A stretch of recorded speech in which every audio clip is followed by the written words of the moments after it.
Bom dia, meus queridos. Sexta-feira, hoje é dia das parábolas de Jesus.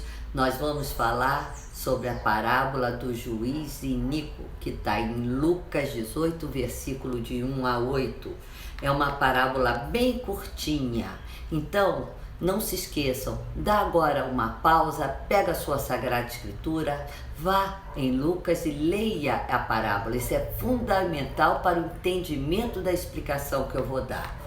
Eu não posso fazer isso porque eu trabalho aqui artesanalmente, eu não tenho um estúdio de filmagem, então meu tempo é curtinho para fazer as videoaulas, tá?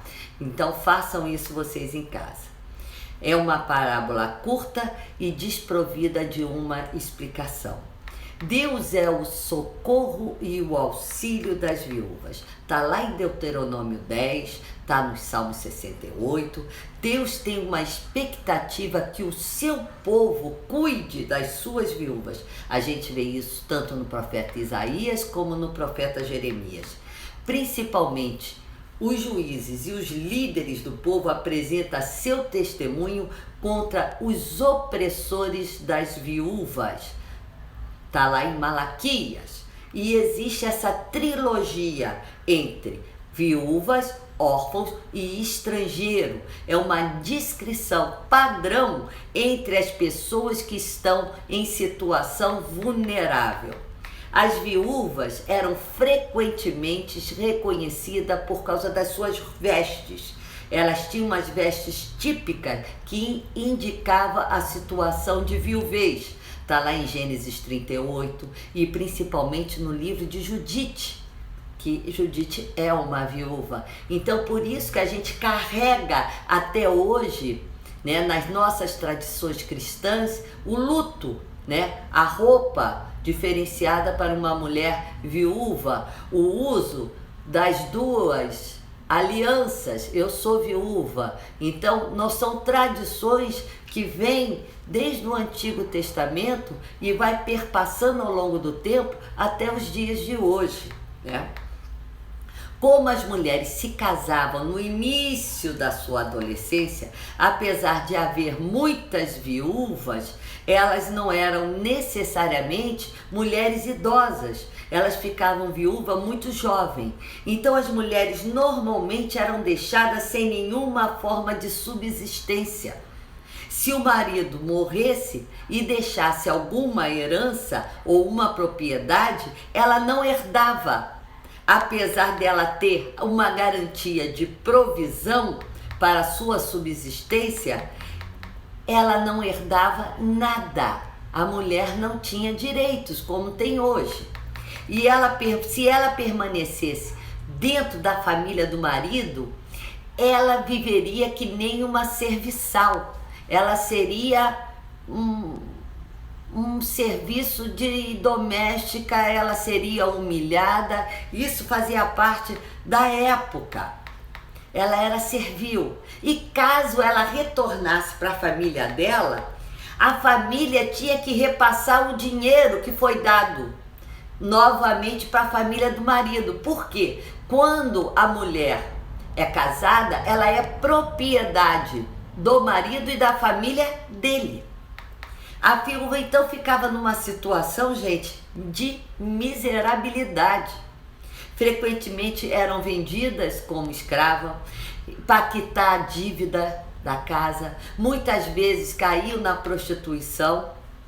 E a gente pode observar muito bem com a leitura do livro de Lamentações, lá no capítulo 1, os versículos de 1 a 2, fala sobre esse tema. Então a gente vai tentar ver dentro desse contexto, entender um pouco dessa parábola.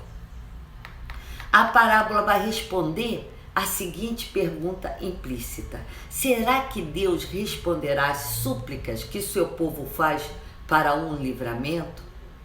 Lógico que Deus responde, mas existe uma segunda pergunta que acompanha essa: será que o povo permanece na sua fidelidade?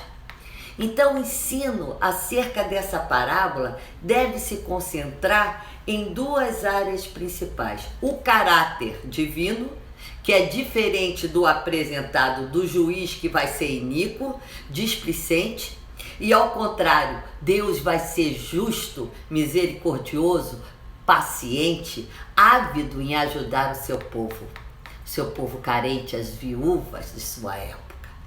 Na necessidade, vamos permanecer alerta, esperando a hora do juízo, porque a justiça virá, e ela virá de Deus. A oração, portanto, é de extrema preciosidade, ela é extremamente valiosa. Enquanto a gente caminha nesse mundo de retidão, nós devemos orar para que Deus nos dê um coração firme e seguro, para que nós possamos reivindicar os nossos direitos a partir da palavra de Deus. No versículo 12, pergunta se Deus se conteria, se ficaria calado diante da aflição do povo. Aqui, bem como em outras as partes, as questões da demora divina ao executar a sua justiça se mostra como um fator de suma importância na vida das pessoas. Esta parábola vai apresentar resposta acerca do porquê, o motivo, por que Deus se movimenta de forma lenta ao executar sua justiça final, mas nos instiga a viver uma vida de oração e de fidelidade, na confiança de Deus, porque Ele age. Nós nunca vamos esquecer disso. Deus age na nossa vida. O tempo dele é diferente do nosso, mas a justiça dele, pode ter certeza, amigos, ela virá. E quando vem, vem com braço forte, vem com braço estendido. Não se esqueçam nunca disso. Vamos fazer da nossa vida o melhor possível, para que quando o dia do juízo chegar, nós estejamos prontos pela oração e pelo caminho, pelas obras aqui feitas. Muito obrigado, que tenhamos um final de semana esplendoroso e que não se esqueçam de ir no canal, de curtir. Entre no canal e compre a apostila. A apostila está quase um livro, gente, mas está muito bonita. Início do mês, então nós já temos a apostila para todos vocês. Um abraço.